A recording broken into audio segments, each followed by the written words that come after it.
Pamilya ng pinaslang na radio broadcaster sa Calapan City humihingi ng hustisya. Pamamaril sa broadcaster, isolated case ayon sa pulisya.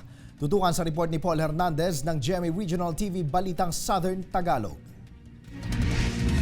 Nakatirik ang puting kandila sa harap ng tindahang ito sa C5 Road, Barangay Santa Isabel, Calapan Oriental, Mindoro. Ang lugar kung saan sinasabing binaril ang 50 anyos na radio broadcaster na si Chris Bundokin. Rinig daw ng residente na si Aldrin, hindi tunay na pangalan, ang putok ng baril madaling araw nitong Miyerkules. Pakakinig ko lang kanyang dalawang sunod lang na pakinggan ko.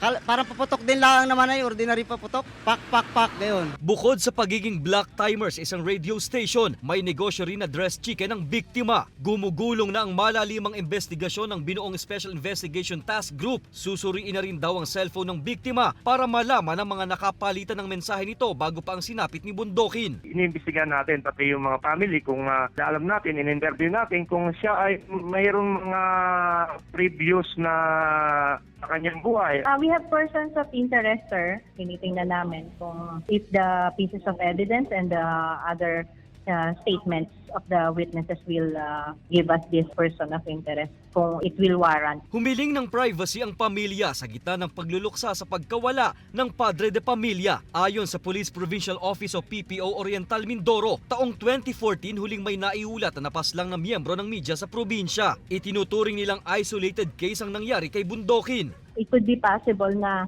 hindi naman ito in relation to, it could be possible na hindi dahil sa siya ay isang media, kaya siya ay napatay. Inihayag naman ni Oriental Mindoro Governor Humerlito Bons Dolor sa isang post nito ang pakikiramay sa pamilyang naiwan ni Bundokin. 100,000 pisong pabuyang ibibigay sa makakapagturo sa kinaroroonan ng sospek. Para sa National Union of Journalists of the Philippines o NUJP, ang pagpaslang kay Bundokin ay pagpapaalala raw na nananatiling mapanganib ang propesyon ng pamamahayag sa Pilipinas. Nananawagan ng grupo sa kasalukuyang administrasyon na tulungang mapanagot ang mga nasa likod ng panghaharas at pag-atake sa mga mamamahayag. Mula sa GMA Regional TV Balitang Southern Tagalog, Paul Hernandez nagbabalita para sa GMA Integrated News.